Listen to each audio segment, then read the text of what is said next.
ପାଣି ପାଉନେ ଆଉ ପାଣି ଯାଉ ଯଦି ପାଇପ୍ର ସୁରେ ସୁରେ ଯାଉଛୁ ଜେଡ୍ ଯାଉଛୁ ବେଶୀ ବେଶୀ ଜାଲି ଯାଉଛୁ ଆମ କତିର ସୁରେ ସୁରେ ଆମ ପାଇପ୍ରେ ସୁରେ ସୁରେ ଯାଉଛି ପାଣି।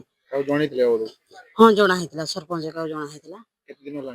ହଁ ଥରେ ଜଣା ହେଇଥିଲା ପୁଣି ଆଉ ଥରେ ଜଣା ହେଇଛି ଆଜି ପୁରା ଜଣେଇଛନ୍ତି ଆଉ ଜଣେଇକି ସେ କହିଲେ ଆଉ 4-5 ଦିନ ଯାଉ ବୁଝାବୁଝି କରିବା ଆଉ ସଜାଡ଼ିବା ପାଇଁ ଆସିବେ ପାଣି କାହିଁକି ବାହାରୁନି ଏହା କରୁନି ତାଲା ପକେଇଛି ଆମେ ସମସ୍ତେ ଜୁଟିକି ତାଲା ପକେଇଛୁ।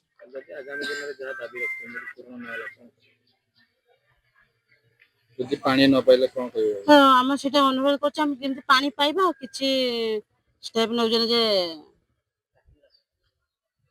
ଆଜି କହିବି ଯେ ଆମେ ବାରମ୍ବାର 10 ଦିନ କାଳ ଫୋନ କରିକି ଆଜି ସଜେଇବା କାଲି ସଜେଇବା ଏପର୍ଯ୍ୟନ୍ତ କାର୍ଯ୍ୟକାରୀ ହେଇପାରିଲା ନାହିଁ ଯାହାଫଳରେ ଆମର ସେଇ ଛକ ପାଖରେ ଗୋଟେ ଆମ ସାଇଡ୍ କି ଚାପି ଦେଇଛନ୍ତି ପାଣିଟା ଯେମିତି ନ ଯିବ ଓଭରଫ୍ଲୋ ହେଲେ ପାଣିଟା ଆମ କଡ଼କୁ ପାରେଇବ ତେଣୁକରି ଏପଟେ ପାଣି ଚାଲୁଛି ସରପଞ୍ଚକୁ 10 ଥର କହି ସାରିଲା ପରେ ବି ସେ ଏପର୍ଯ୍ୟନ୍ତ କାର୍ଯ୍ୟକାରୀ କିଛି କରିନାହାନ୍ତି।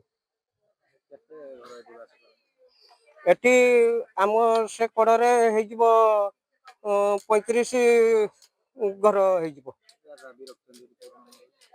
ଦାବି ପୂରଣ ହେଇଗଲେ ସବୁ ସମସ୍ୟାର ସମାଧାନ ହେଇଯିବ ତାଲା ବି ଖୋଲା ହେଇଯିବ ଅସୁବିଧା କିଛି ନାହିଁ।